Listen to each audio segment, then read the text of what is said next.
बच्चों आइए आज हम लोग 9वां क्लास करने जा रहे हैं। पीछे क्लास में हम लोग पढ़े थे पड़ोसी देश से सटे हुए राज्य कौन कौन से हैं, पड़ोसी देश की सीमा की लंबाई क्या थी और दो देशों के बीच की जो सीमा रेखा था उसका क्या नाम था। आज जो हम लोग पढ़ रहे हैं वो भारत के पड़ोसी देश से जुड़ा हुआ कुछ तथ्य पढ़ेंगे हम लोग। तो जैसे कि आप देख रहे हैं नियंत्रण रेखा है और नियंत्रण रेखा को हम लोग लॉक बोलते हैं शॉर्ट में। नियंत्रण रेखा को है ना LOC बोलते हैं। क्या बोलते हैं? LOC। तो भारत एवं पाकिस्तान के बीच युद्ध विराम रेखा है। अगर पूछे कि लॉक यानी कि नियंत्रण रेखा क्या है तो भारत और पाकिस्तान के बीच में जो युद्ध विराम रेखा है यानी कि जहाँ पर आपको युद्ध का विराम लगाया गया था, ठीक है ना, मतलब युद्ध चल रही है और युद्ध के बाद जहाँ पर समझौता हुआ, जहाँ पर युद्ध को रोका गया, जहाँ पर भारत और पाकिस्तान के बीच में विराम लगा, रुका, उसको ही हम लोग क्या कहते हैं? लॉक कहते हैं। और लॉक का मतलब क्या होता है? हम लोग रूम को लॉक कर देते हैं, साइकिल को लॉक कर देते हैं। मतलब क्या? आप साइकिल वहाँ से आगे नहीं जाएगी, साइकिल वहाँ से आगे नहीं जाएगी, मतलब लॉक हो गया। इसी तरह से जहाँ पर युद्ध करना बंद हो गया उसको ही हम लोग कहते हैं युद्ध विराम रेखा। और यह युद्ध विराम रेखा LOC जो है वह भारत और पाकिस्तान के बीच में हुई थी, ठीक है। जो शिमला समझौता के बाद 1972 में तैयार किया गया था। तो यहाँ दो प्रश्न बन रहा है कि शिमला समझौता कब हुआ था? 1972 में। जो शिमला समझौता के बाद 1972 में तैयार किया गया यानी कि युद्ध विराम रेखा जो तैयार किया गया, युद्ध विराम रेखा। तो देखो इसको याद रखना बहुत ही आसान है। युद्ध कभी भी दो व्यक्तियों के बीच में, दो देशों के बीच में होता है, तो इसलिए दो वाला ऑप्शन याद रखेंगे कि युद्ध विराम रेखा जो तैयार किया गया, युद्ध विराम रेखा जो तैयार किया गया वो कब तैयार किया गया? 1972 में। तो 1972 में दो आ रहा है तो दो वाला ऑप्शन हम लोग मारेंगे, ठीक है। तो हम बताएं कि युद्ध विराम रेखा किसे कहते हैं। पहले ये बताओ कि युद्ध विराम रेखा को अंग्रेजी में शॉर्ट फॉर्म में क्या कहते हैं? लॉक, LOC लॉक कहते हैं। और इस लॉक को हम लोग हिंदी में नियंत्रण रेखा कहते हैं। नियंत्रण का मतलब होता है कंट्रोल, रोकना, ठीक है। तो युद्ध जो रुका था इसलिए उस रेखा का नाम हो गया युद्ध विराम रेखा। और इस युद्ध विराम रेखा यहाँ से तीन प्रश्न बन सकता है। तीन प्रश्न बनेगा कि युद्ध विराम रेखा किन किन देशों के बीच की रेखा है? पाकिस्तान के बीच की रेखा है। भारत और पाकिस्तान के बीच में। अब अगर आप कहेगा कि भारत और पाकिस्तान के बीच में यह युद्ध विराम रेखा का निर्माण यह तैयार कब हुआ? तो शिमला समझौता के बाद। किस समझौता के बाद? शिमला समझौता के बाद। यहाँ प्रश्न पूछ सकता है किस समझौता के बाद लॉक का निर्माण हुआ था? यानी कि LOC का निर्माण जो हुआ किस समझौता के बाद? शिमला समझौता के बाद। और कब? तो 1972 ईस्वी में। चलते हम लोग अगले कंटेंट पर। जैसा कि आपका अगला कंटेंट है सियाचिन विवाद, ठीक है। सियाचिन विवाद मतलब कि झगड़ा, युद्ध, लड़ाई, समझिए, है ना। सियाचिन विवाद जो है ये भी आपको भारत और पाकिस्तान के बीच में ही है। सियाचिन विवाद जो है वो किसके बीच में है? भारत और पाकिस्तान के बीच। भारत और पाकिस्तान के बीच में है, ठीक है। तो इसको भी हमको याद रखना पड़ेगा। सियाचिन, ठीक है। सियाचिन एक विवाद का नाम है क्योंकि ये सियाचिन विवाद इसलिए इसका नाम दिया गया कि सियाचिन ग्लेशियर है। ग्लेशियर का हिंदी हिमखंड होता है। क्या होता है? हिमखंड होता है। तो सियाचिन विवाद जो चल रहा है ये भारत और पाकिस्तान के बीच में ही यह एक विवाद का नाम है सियाचिन विवाद। क्या नाम है? सियाचिन विवाद, ठीक है। तो बताइए कि LOC लॉक का जो निर्माण हुआ वो कब हुआ? 1972 में। सीधे बोलिए किस समझौता के बाद? शिमला समझौता के बाद। किस देशों के बीच में? भारत और पाकिस्तान के बीच। बहुत अच्छा। चलते हैं अगले कंटेंट पर। अगला है सियाचिन जो कि आपको लद्दाख में है, ठीक है। सियाचिन में 1984 ईस्वी में भारतीय सेना के द्वारा मेघदूत ऑपरेशन चलाया गया था। अब यहाँ से प्रश्न बन सकता है कि मेघदूत ऑपरेशन जो चलाया गया था वह आपको कहाँ पर चला गया था, ठीक है। तो ये सियाचिन में चला गया था। कहाँ पर? सियाचिन में, है ना। सियाचिन में आपको मेघदूत ऑपरेशन चलाया गया था जो कि 1984 में चला गया था और भारतीय सेना के द्वारा। यहाँ से चार प्रश्न बनेंगे। सबसे पहले कि सियाचिन विवाद जो है किन किन देशों के बीच में है? सियाचिन विवाद भारत और पाकिस्तान देशों के बीच में है। दूसरा है कि सियाचिन विवाद जो हुआ था यह आपको सियाचिन विवाद जो हुआ था 1984 ईस्वी में। सियाचिन में आपको जो है 1984 में भारतीय सेना के द्वारा, किसके द्वारा? भारतीय सेना यानी कि इंडियन आर्मी के द्वारा। किसके द्वारा? इंडियन आर्मी के द्वारा मेघदूत ऑपरेशन चलाया गया था, ठीक है। तो इंडियन आर्मी को तो जानते ही हो, भारतीय सेना को जानते ही हो। मेघ लगे, वर्षा हो, धूप रहे, कुछ भी रहे, लेकिन भारतीय सेना का काम है अपनी ड्यूटी को करना।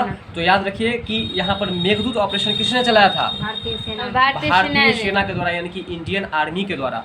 अब प्रश्न यहाँ से पूछता है कि सियाचिन विवाद किन किन देशों के बीच में हुई थी? भारत और पाकिस्तान के बीच। नेक्स्ट क्वेश्चन यहाँ से बनता है कि ये जो ऑपरेशन, ये मेघदूत ऑपरेशन चलाई गई थी, यह आपको कहाँ पर चलाई गई थी? सियाचिन में। कहाँ पर? सियाचिन में, जो कि आपको लद्दाख में पड़ता है। ठीक है, 1984 ईस्वी में यह मेघदूत ऑपरेशन चलाया गया था। ठीक है, आपका अगला प्रश्न है, विश्व का सबसे बड़ा ग्लेशियर, बताए थे ना कि विश्व का सबसे बड़ा ग्लेशियर, ग्लेशियर का मतलब होता है हिमखंड, ग्लेशियर का हिंदी क्या होता है? हिमखंड। यानी कि विश्व का सबसे बड़ा हिमखंड जो है वह आपको सियाचिन है। विश्व का सबसे बड़ा हिमखंड है। अब सोचता है, भारत सोचता है कि हम ले, पाकिस्तान सोचता है कि हम ले, उसी बीच में ये लड़ाई छिड़ गया। तो इसलिए याद रखेंगे हम लोग, ये जो है आपको सियाचिन विवाद जो हुआ वो भारत और पाकिस्तान के बीच में हुआ। और विश्व का सबसे बड़ा ग्लेशियर जो है, सबसे बड़ा हिमखंड जो है वो आपको सियाचिन है। भारत विश्व का सबसे बड़ा ग्लेशियर कौन सा है?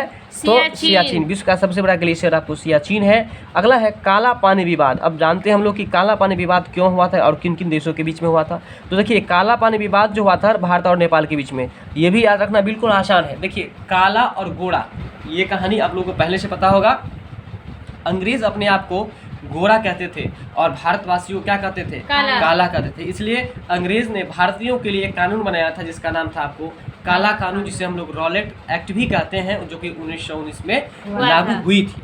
ठीक है, तो ये काला कानून, जैसे ही काला पानी विवाद आ जाए तो याद रखना कि काला पानी विवाद, काला हम लोग भारतवासियों को कहते थे, इसलिए भारत, और दूसरा हम लोग भारतवासी जो है अपने पड़ोसी से पानी मांग के पी लेंगे। तो कौन सा पड़ोसी देश? जो बगल में है, ठीक बगल में है, नेपाल। तो याद रखिए, काला पानी विवाद जो हुआ था किन किन देशों के बीच में हुआ था? भारत और नेपाल के बीच में हुआ था काला पानी विवाद। कौन सा विवाद? काला पानी विवाद। अगला है म्यांमार, और म्यांमार का पुराना नाम जो है आपको बर्मा है।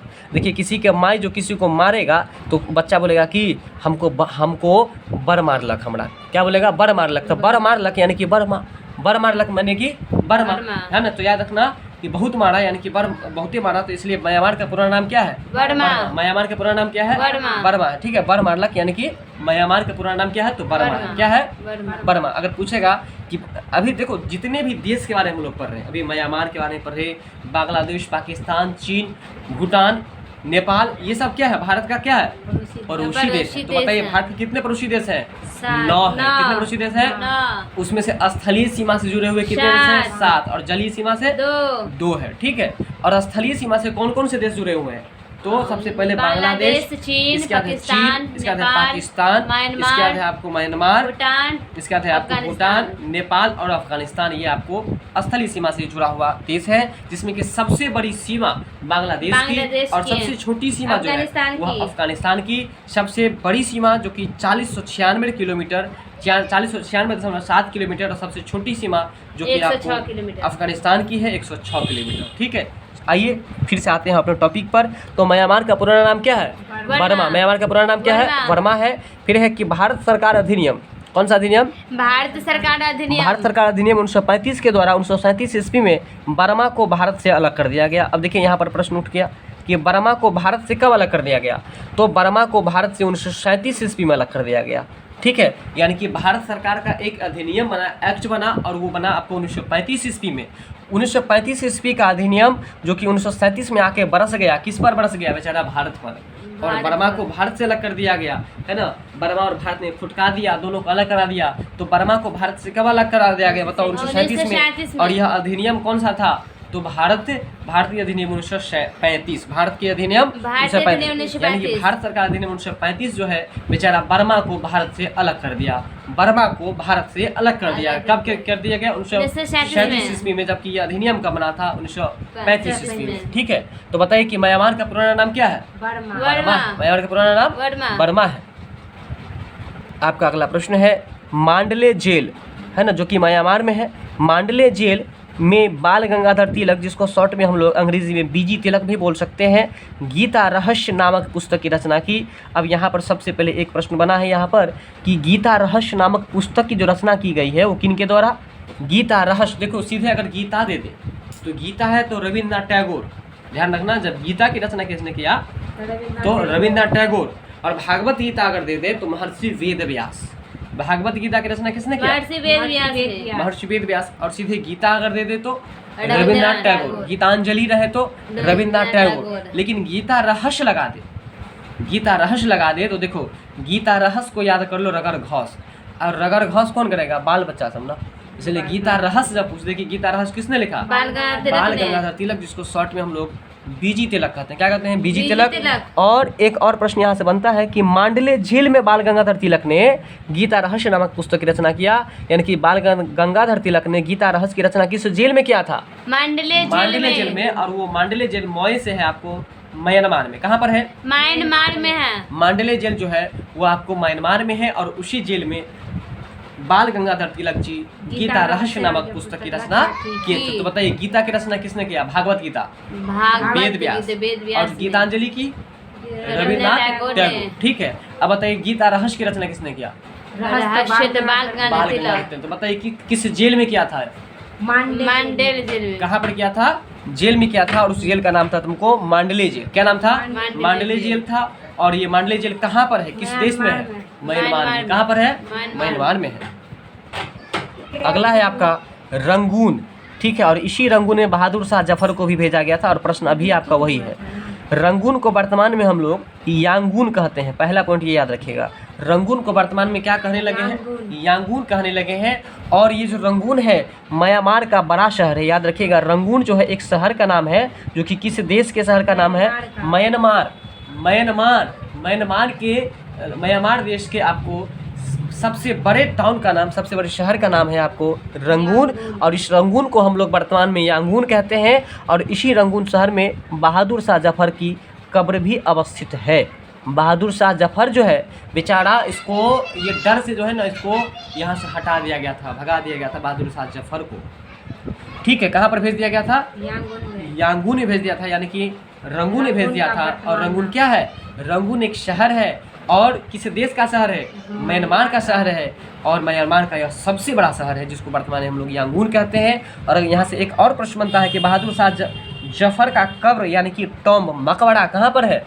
रंगून में है, यानी कि यांगून में है। बात समझ में आया यहाँ तक? ठीक है, अगला प्रश्न है हिमालय की श्रेणी। हिमालय की जो श्रेणी है वो आपको अराकानयोमा, ठीक है ना, अराकानयोमा, ठीक है, बोलना पड़ेगा, इसको उच्चारण करना पड़ेगा। हिमालय की श्रेणी कहाँ पर है? तो अराकानयोमा में। अराकानयोमा बोलो, अराकानयोमा। तो ये हिमालय की जो श्रेणी है अराकानयोमा म्यांमार में है। कहाँ पर है? अराकानयोमा म्यांमार में। हिमालय की श्रेणी जो है वो अराकानयोमा। देखो हिमालय पर चढ़ने के लिए खूब अड़ के चढ़ना पड़ेगा, ना तो गिर जाएगा ना। इसलिए पर्वतारोही सब बहुत ही अड़ के चढ़ता है। उसमें जो सो आपको कुदाल के जैसे रहता है ना, रस्सी फंसा हुआ, उसको पहले फंसाता है, फिर आप ऊपर चढ़ता है।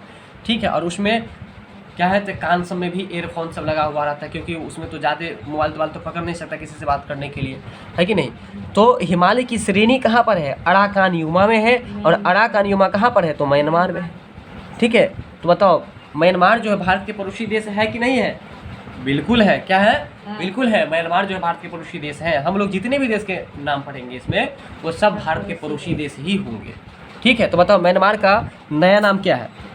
ये पुराना नाम बर्मा है। ठीक है, अब आगे चलो। मैकमोहन बताए थे, अभी जस्ट बताए थे कि मैक में हम लोग बेसी बोलेंगे, तो बेसी से हो गया तुमको बी और सी। बी से भारत, सी से चीन, यानी कि मैकमोहन रेखा भारत और चीन के बीच की सीमा रेखा है, जो कि 1914 ईस्वी में शिमला समझौता के बाद, शिमला समझौता के तहत हेनरी मैकमोहन के द्वारा, देखो एक व्यक्ति का नाम था जिसका नाम था हेनरी मैकमोहन, और यही हेनरी मैकमोहन के द्वारा आपको मैकमोहन रेखा का निर्माण किया गया है। बात समझ में कुछ आया होगा? मैकमोहन रेखा का निर्माण जो किया गया है वो हेनरी मैकमोहन रेखा इसलिए रखा गया है कि हेनरी मैकमोहन नाम के द्वारा इस रेखा का निर्माण किया गया था। और किस समझौता के बाद किया गया था? शिमला समझौता के बाद। तो यहाँ से दो प्रश्न बन रहा है कि मैकमोहन रेखा किन किन देशों के बीच की सीमा रेखा है? भारत और चीन के बीच में। तो मैकमोहन रेखा का निर्माण कब हुआ? 1914 ईस्वी में, जब प्रथम विश्व युद्ध हुआ था तब। दूसरी बात है कि भारत और चीन के बीच में 1914 ईस्वी में मैकमोहन रेखा का निर्माण तो हुआ, लेकिन किन के द्वारा किया गया? तो हेनरी मैकमोहन के द्वारा, हेनरी मैकमोहन के द्वारा किया गया था। और जो कि किस समझौता के बाद किया गया था? तो शिमला समझौता के बाद किया गया था। तो बताओ भारत और चीन लगा हुआ है, भारत चीन के पड़ोसी है कि नहीं है? बिल्कुल है। हम पहले बता दिए कि जितने भी देश का नाम पढ़ेंगे सब भारत के पड़ोसी देश ही होंगे। आपका अगला कंटेंट है कि केंद्र शासित प्रदेश बताए थे, केंद्र शासित प्रदेश पर पीएम का शासन होता है। किसका शासन? पीएम का। प्राइम मिनिस्टर का। केंद्र शासित प्रदेश लद्दाख में, लद्दाख जो है वो क्या है? केंद्र शासित प्रदेश है जहाँ पर आपको केंद्र का शासन है। भारत अधिकृत क्षेत्र और चीन अधिकृत क्षेत्र जिसे अक्साई चीन कहते हैं। कहता है कि केंद्र शासित प्रदेश लद्दाख में भारत अधिकृत यानी कि भारत के द्वारा जो अधिकृत किया गया है और चीन के द्वारा जो अधिकृत क्षेत्र है, बात समझ में आ रहा है, उसको हम लोग अक्साई चीन कहते हैं। क्या कहते हैं? अक्साई चीन कहा जाता है। और उसके बीच की सीमा रेखा जो है ना, उसका नाम तुमको है वास्तविक नियंत्रण रेखा। और वास्तविक नियंत्रण रेखा जो है उसको लैक भी हम लोग कहते हैं। क्या कहते हैं? Lac, LAC lac. क्या कहते हैं? LAC लैक, यानी कि भारत और चीन के बीच में, ठीक है, सॉरी भारत और चीन बोल दिए, यानी कि लद्दाख में भारत अधिकृत क्षेत्र और चीन अधिकृत क्षेत्र जिसे हम लोग अक्साई का चीन कहते हैं। अब यहाँ से प्रश्न बनेगा कि अक्साई चीन जो है, कौन सा अक्साई चीन? अक्साई चीन वो किनके द्वारा अधिकृत है? तो एक तो हम लोग याद रखेंगे कि भारत के द्वारा अधिकृत है और दूसरा तुमको चीन के द्वारा अधिकृत है। ठीक है, किस के द्वारा है? भारत और चीन के द्वारा। भारत और चीन के द्वारा। भारत और चीन के द्वारा जो है लद्दाख में भारत और चीन के द्वारा अधिकृत है, जिसका नाम है अक्साई चीन। ठीक है, और इसके बीच की सीमा रेखा को वास्तविक नियंत्रण रेखा यानी कि लेक कहते हैं। अगर आपसे पूछेगा कि आपको लेक यानी कि LAC लेक जो है आपको वो किन देशों के बीच में की सीमा रेखा है?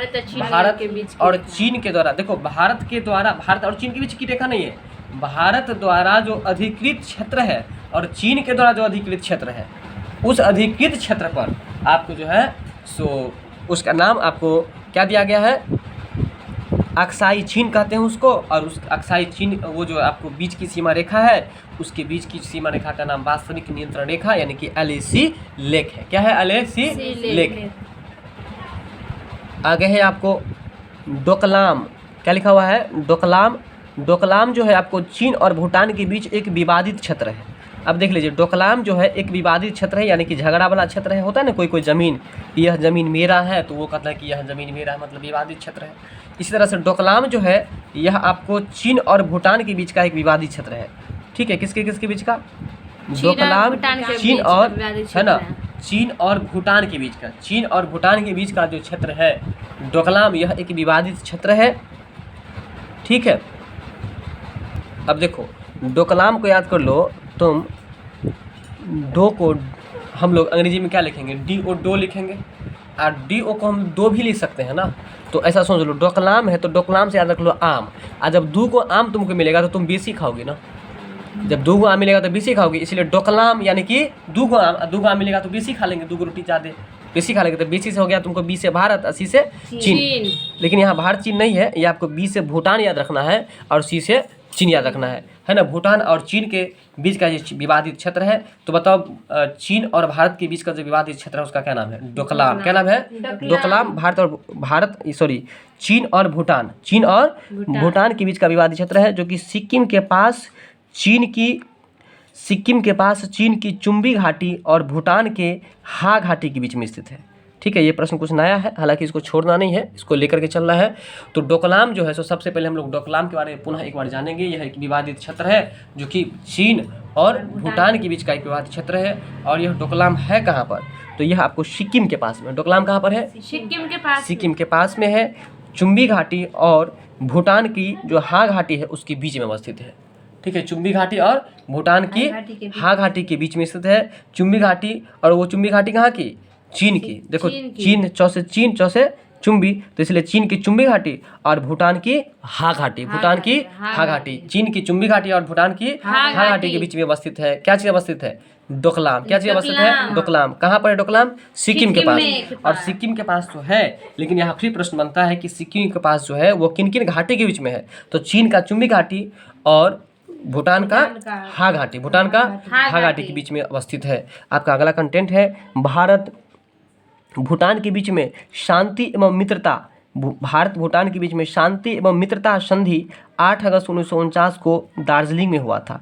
ठीक है, भारत और भूटान के बीच में शांति और मित्रता संधि, इस संधि को हमको याद रखना होगा, है ना। शांति एवं मित्रता संधि जो है वह 8 अगस्त 1949 को हुआ था। कब हुआ था? 8 अगस्त 1949 को। 8 अगस्त 1949 को हुआ था। और ये भारत और भूटान के बीच में हुआ था। किसके बीच में? भारत और भूटान के बीच में। ठीक है। भारत और भूटान के बीच में शांति एवं मित्रता, देखो शांति और मित्रता, जहाँ शांति रहेगी वहाँ मित्रता होगी, जहाँ मित्रता होगी वहाँ शांति होगी, जहाँ मित्रता होगी वहाँ शांति होगी, या जहाँ शांति होगी वहाँ, इसलिए शांति और मित्रता संधि, ये बिल्कुल याद रहेगा। भारत, बहुत से भारत है, बहुत से भूटान है, ठीक है, यानी कि दोनों में भ का उच्चारण है, दोनों लगभग लगभग में समान वर्ड है, तो समान विचार भी होगा, इसलिए भारत और भूटान के बीच में ये शांति समझौता हुई थी। तो कौन सी समझौता है बताओ?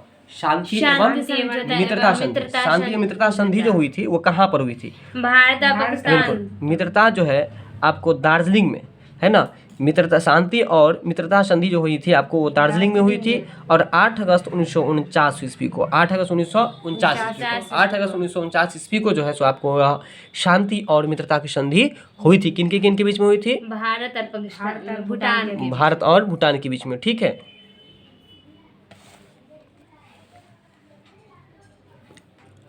देखिए तो मौसम साफ है, हटी गले का मतलब अच्छा सब इतने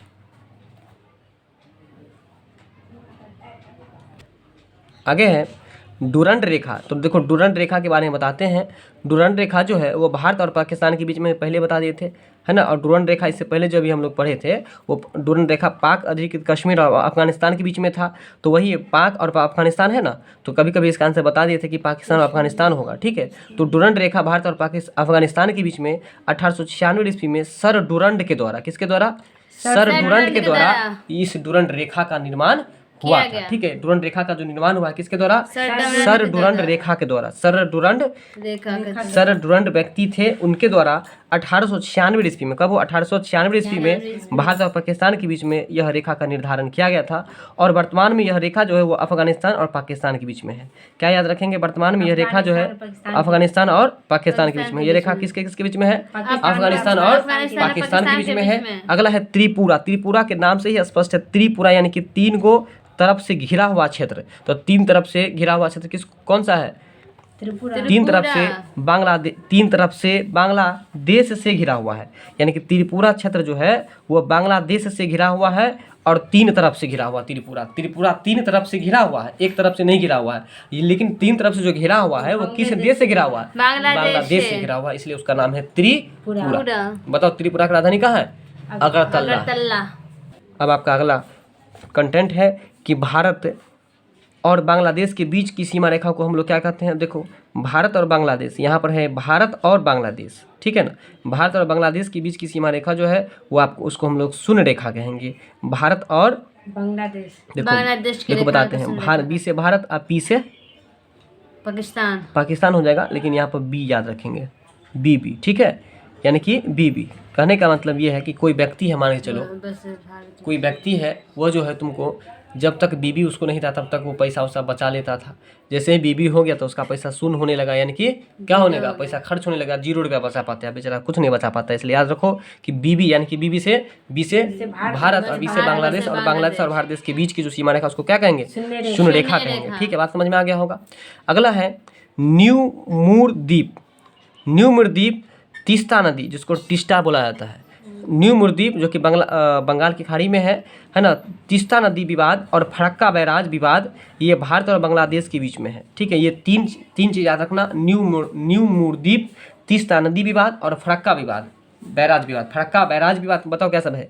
न्यू मूरद्वीप, बताओ न्यू मूरद्वीप, तीस्ता नदी। तो तीस्ता नदी तो ऑलरेडी भारत में है, तो पता ही है, वहाँ तुम लोग गए भी हो, ठीक है। तो तीस्ता नदी विवाद, और इसके बाद है फरक्का बैराज विवाद। क्या है? फरक्का बैराज विवाद, तीस्ता नदी विवाद और न्यू मूरद्वीप विवाद। ये तीनों जो है तुमको भारत और बांग्लादेश के बीच में अवस्थित है, भारत और बांग्लादेश के बीच में अवस्थित है। बात समझ में आया? अगला है पश्चिम बंगाल में राज्य में अवस्थित 3 बीघा कॉरिडोर। अब ये भी याद रखना, 3 बीघा कॉरिडोर जो है भारत और बांग्लादेश के दोहा ग्राम और अंगपोता इलाके से जोड़ता है। यानी कि 3 बीघा कॉरिडोर किस किस को जोड़ता है? तो भारत एवं बांग्लादेश के दोहा ग्राम और अंगपोता, ठीक है ना। 3 बीघा, देखो 3 बीघा जमीन जो हम लोग लेंगे किसके लिए लेंगे? पोता के लिए। तो इसलिए पोता याद रखना, इसका तुमको दोहा ग्राम, ठीक है ना, दोहा ग्राम, ठीक है। तो दोहा ग्राम और अंगपोता को जोड़ने का काम करता है कौन? 3 बीघा कॉरिडोर। 3 बीघा कॉरिडोर। अगर आपसे पूछेगा कि 3 बीघा कॉरिडोर जो है वो किस राज्य में अवस्थित है? भारत तो देखो 3 बीघा जो हम लोग लेंगे तो अगले बगल में न लेंगे, इसलिए पश्चिम बंगाल और हम लोग अपने घर के पश्चिम एरिया में लेंगे। क्या चीज लेंगे? 3 बीघा कॉरिडोर। 3 बीघा कॉरिडोर किस राज्य में है? पश्चिम बंगाल में। पश्चिम बंगाल में है। किस किस को जोड़ता है? दोहा ग्राम को ग्राम और और अंगपोता को। बात समझ में आ गया। अगला है मैत्री एक्सप्रेस। मैत्री एक्सप्रेस गाड़ी का नाम है जो कि ढाका, जो कि बांग्लादेश की राजधानी है, और कोलकाता के बीच, जबकि समझौता एक्सप्रेस भारत और पाकिस्तान के बीच। देखो अक्सर समझौता और लड़ाई किसके बीच में होता है? भारत और पाकिस्तान के बीच। वहीं अगर मैत्री मित्रता करने की बात हो तो मित्रता हमेशा जो होता है वो आपको ढाका और कोलकाता के बीच में। किसके किसके बीच में? ढाका और कोलकाता के बीच में। कोलकाता बोलने में देखो मिल रहा है, ढाका कोलकाता कोलकाता। इसलिए याद रख लो कि मैत्री एक्सप्रेस कहाँ कहाँ चलेगी? ढाका और कोलकाता के बीच में, ढाका और कोलकाता। और वहीं अगर समझौता एक्सप्रेस की बात करें तो कहाँ पर चलेगी? भारत और पाकिस्तान के बीच में। और आज का जो हमारा अगला ये लास्ट कंटेंट है बंधन एक्सप्रेस। ये एक नया प्रश्न आप लोग देखेंगे। बंधन एक्सप्रेस जो है वह कोलकाता से बांग्लादेश के बीच में, खुलना शहर के बीच में ये चलती है ना। कोलकाता और बांग्लादेश कहाँ कहाँ चलती है? ये कोलकाता से लेकर के बांग्लादेश के बीच चलती है ये बंधन एक्सप्रेस। ठीक है, बंधन में ब से एक याद रख लेंगे, ब से बांग्लादेश, और दूसरा है तुमको जो है सो कोलकाता। दूसरा क्या है? कोलकाता है। कोलकाता और बांग्लादेश के बीच में यह एक्सप्रेस चलती है। एक्सप्रेस का नाम क्या है? बंधन एक्सप्रेस। बंधन है, ब से बांग्लादेश और ब से बंधन है, और इसका आपको कोलकाता भी इसमें हम लोग ऐड कर देंगे। और ये आपको प्रारंभ जो हुई थी, तो बंधन एक्सप्रेस जो है वो कोलकाता और बांग्लादेश के बीच में, खुलना शहर के बीच में प्रारंभ की गई थी। कौन शहर के बीच में? देखो किसी चीज को जो हम लोग बांध देते हैं तो खुल भी जाता है ना, इसलिए बंधन एक्सप्रेस कहाँ से शुरू हुई थी? खुलना एक्सप्रेस, खुलना शहर से। और ये खुलना शहर के बीच में 2018 में शुरू हुई। कब शुरू हुई थी? 2018 में यह प्रारंभ हुई थी। तो बताएंगे आप लोग कि बंधन एक्सप्रेस किस किस देशों के बीच चलती, किस किस राज्यों के बीच चलती है? बांग्लादेश और कोलकाता है ना। और दूसरा खुलना शहर के बीच में ये प्रारंभ हुई थी। कब प्रारंभ हुई थी? 2018 में। चलिए वीडियो अच्छी लगे तो लाइक शेयर सब्सक्राइब जरूर कीजिएगा। और आप लोग एक चीज़ बहुत मिस्टेक करते हैं कि बेल आइकन पर क्लिक नहीं कर पाते। अगर आप बेल आइकन पर क्लिक नहीं करेंगे तो अगला नोटिफिकेशन आप तक नहीं पहुंच पाएगा। इसलिए बेल आइकन पर भी जरूर क्लिक कर लीजिएगा। मिलते हैं अगली वीडियो में। धन्यवाद।